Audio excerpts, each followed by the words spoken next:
کرامت خلقو کرامت نه معجزه جوړه کړې ده. وی کرامت او په معجزه کې صرف دومره فرق دی چې معجزه پیغمبر سره وی، کرامت ولی سره وی. ناګلون غلاما قوم پلان کلی کلی دی پیغمبر نه دی، فلانی لیکلی دی خدای نه دی، فلانی لیکلی دی هرگز جبرائیل نه دی.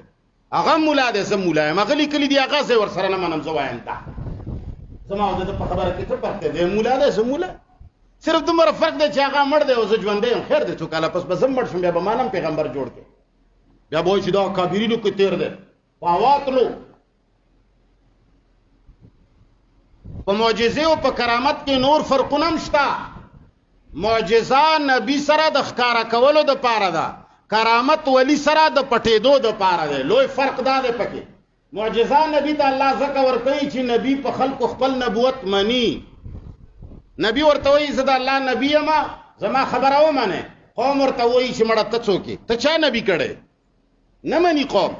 نو الله پیغمبر ته معجزه ورکي چې دا قوم یې ومني.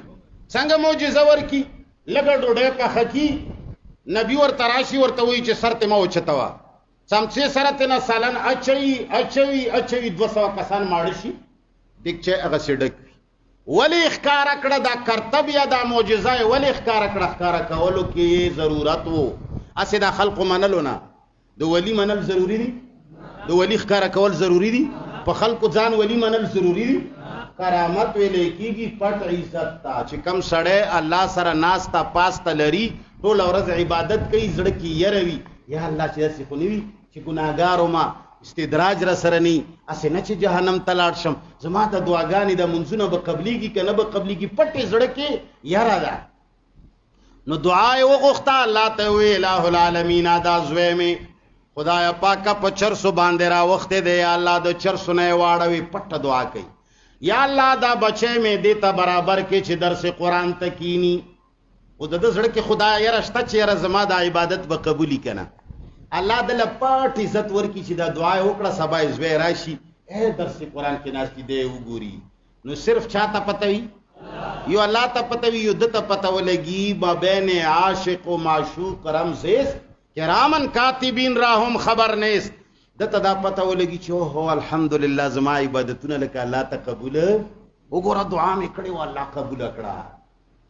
دا خلقو ته چې ښکاره شي چې په دیوال روان و، دیوار ته ووایي چې اوشه زه روان شه او دیوار ورلاندې روان شي، او کاڼې وولو اوبه ترې روانې شوې. دی موسی علیه السلام نه دی؟ موسی علیه السلام راته تیمه جوړوه، دا څه ټکوس دی؟ پیغمبران راته تیمه جوړوه. د کرامت د ښکاره کولو څه ضرورت شته؟ تا اورېدلي نه دي چې کرامات الاولیاء حیض الرجال؟